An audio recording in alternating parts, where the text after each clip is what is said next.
Emma had looked forward to college, especially to living in the historic dorms. Room 302, with its vintage fixtures and creaky wooden floor, seemed quaint at first, but something about it felt wrong. Other students whispered about a girl named Lila who'd lived there years ago and who had mysteriously vanished one winter night. According to campus rumors, Lila had been troubled, isolated, and prone to staring at herself in the mirror for hours. Her disappearance left an enduring mystery, and students who'd lived in the room since reported eerie happenings, whispers in the night, sudden cold drafts, and the feeling of being watched. Emma laughed it off until the strange occurrences began.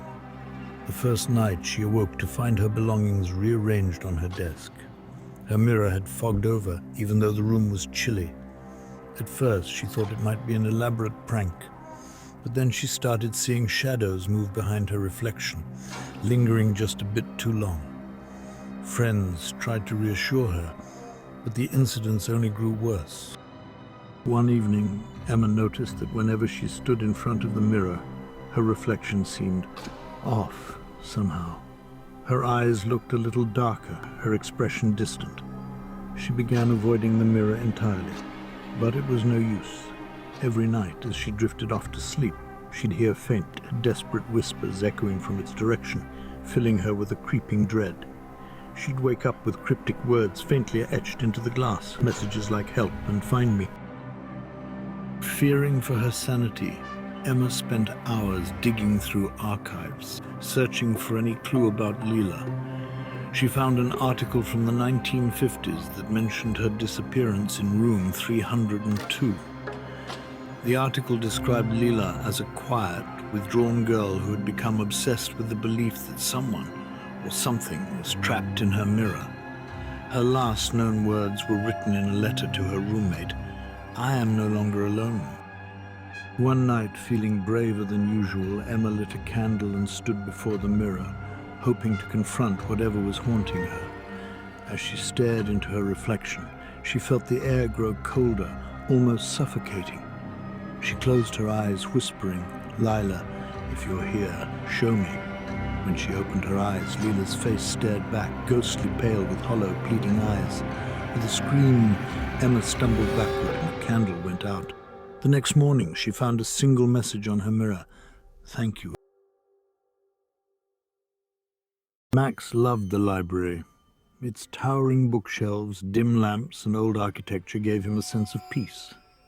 He'd always preferred studying at night when the place was empty, except for the occasional librarian. But even Max felt uneasy near the special collections area, a section that held decades-old student records, newspapers, and personal accounts of students long gone.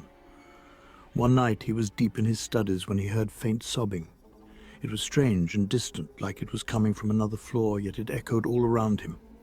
He tried to ignore it, chalking it up to his imagination, but the sobbing persisted. Curious, he ventured toward the special collections. He'd rarely been in this section. It felt unwelcoming, almost as if the air itself grew heavier there. He noticed an open book on one of the tables, seemingly abandoned.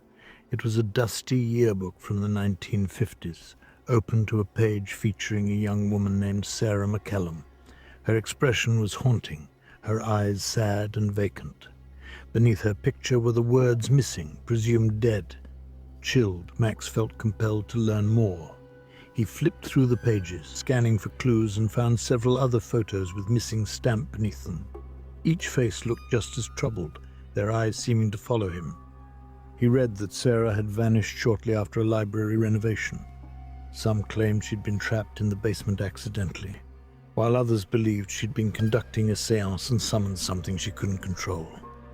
Since her disappearance, people reported hearing sobbing, cold breezes, and, at times, even seeing a figure drifting through the aisles. As he continued reading, he felt a rush of cold air and heard the soft, desperate whisper, "Please help me." His heart pounded as he glanced around, but no one was there. When he looked back at the book, Sarah's photos seemed to stare directly into his soul. He slammed the book shut and sprinted out of the library, but he couldn't shake the feeling that Sarah's sorrowful gaze was still following him. From then on, each time Max returned to the library, the faint sobbing would begin, as though Sarah were reaching out to him, hoping he'd finally discover the truth and set her spirit free.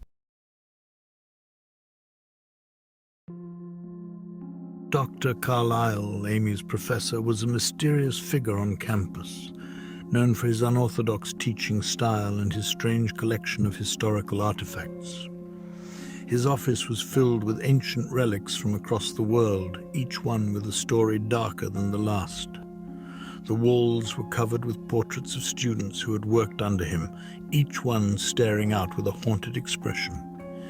Amy had long heard rumors about him, that he practiced strange rituals, that students who got too close often left school under mysterious circumstances.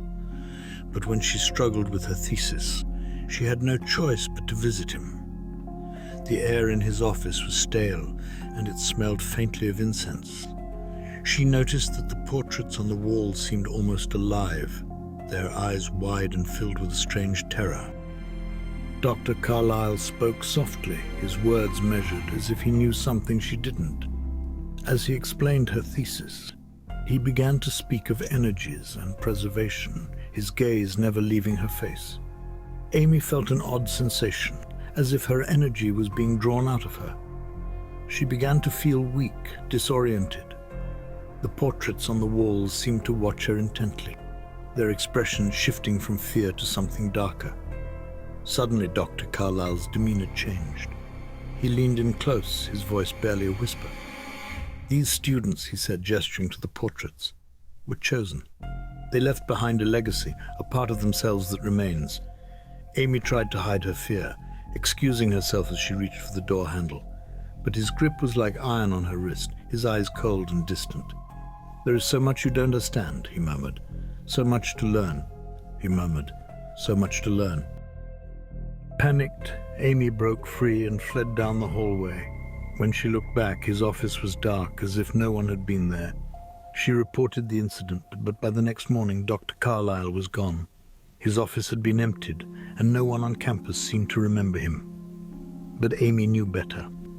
The portraits haunted her dreams, each face looking just as terrified as she felt, trapped forever in Dr. Carlyle's endless collection.